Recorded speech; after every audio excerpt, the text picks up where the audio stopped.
ক্ষমতায় বিএনপি কি এনসিপির মামা? দাবি করতে পারেন আপনারা ক্ষমতায় যাবেন, রাষ্ট্র না, কি করে জানেন আমরা ক্ষমতায় যাব? নির্বাচন হোক। এনসিপি যখন দাবি করে যে একমাত্র তারাই অভ্যুত্থান ঘটিয়েছে এবং আমাদের সিনিয়র নেতাদের সঙ্গে তারা যে ভাষায় কথা বলে টকশোগুলো তো আমরাও দেখি যে তারাই নাকি করেছে, তো তাদের তো তাহলে এখন বাংলাদেশের মানুষ যদি আওয়ামী লীগকে রিফিউজ করে এবং রিফিউজালের প্রধান একটা পক্ষ তো এনসিপি নিজেকে দাবি করে, তাহলে তো তাদের মানে গণজোয়ারে গণভোটে ভেসে 300 আসনের মধ্যে 290টাই পাওয়ার কথা। পাওয়ার পরে তারা এজেন্ডা বাস্তবায়ন করুক। বিএনপি তো তাদের মামা না, খালুও না, তো বিএনপি কেন তাদের এজেন্ডা বাস্তবায়ন করবে? এই সরকারের বহুমুখিতা এত যে আমরা বুঝি না। আপনি একটা প্রশ্ন করেছিলেন এনসিপি তো মধ্যপন্থার কথা বলছে। আমি এনসিপির গঠনতন্ত্র তৈরি হয়েছে বলে জানি না, সম্ভবত তাদের এখনো কোনো গঠনতন্ত্র নাই।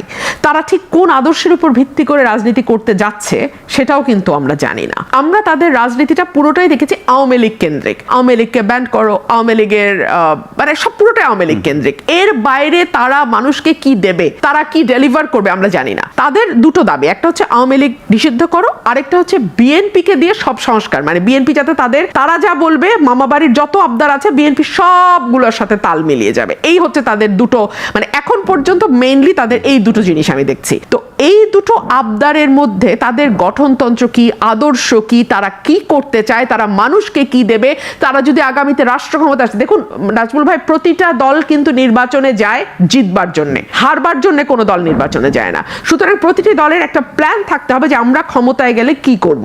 সেরকম কোনো কিছু ডেলিভার কিন্তু এখন পর্যন্ত আমরা এনসিপির কাছ থেকে পাই নাই। সুতরাং এনসিপি যতই নিজেকে মধ্যপন্থা বলুক বা যাই বলুক, আমি আসলে এটা আমি বুঝতে পারি। তারা একটা কথা বলে যে আমূল সংস্কারের মাধ্যমে তারা নতুন রাষ্ট্র কাঠামো তৈরি করে আমূল সংস্কার, নতুন রাজনৈতিক বন্দোবস্ত। হ্যাঁ, সেটা তো নিশ্চয়ই। তারা তাহলে ক্ষমতায় আসতে হবে তো তাদেরকে। তারা যে বন্দোবস্তের কথা বলছে এটা তো তাদের এজেন্ডা। এই এজেন্ডা বাস্তবায়ন তো তারা আরেক দলের উপর ভর করে করতে পারবে না। এই এজেন্ডা তাদেরকেই বাস্তবায়ন করতে হবে, এটা তাদের এজেন্ডা। ফর এক্সাম্পল 31 দফা বিএনপির এজেন্ডা, এখন কি বিএনপি এনসিপি কে বলবে তুমি এগুলা বাস্তবায়ন করো? নিশ্চয়ই। মানে একটা বালখিল্যতার তো একটা সীমা থাকে, তাই না? আমরা যে আলোচনাগুলো করছি আমাদের তো ন্যূনতম জ্ঞানের দরকার নেই, কাণ্ড জ্ঞানটা আছে তো। ব্যাপারটা যদি এইভাবে দেখি, এগুলো বিএনপির কাছে এনসিপির দাবি, যেহেতু বিএনপি ক্ষমতায় যাবে। বিএনপি কি এনসিপির মামা?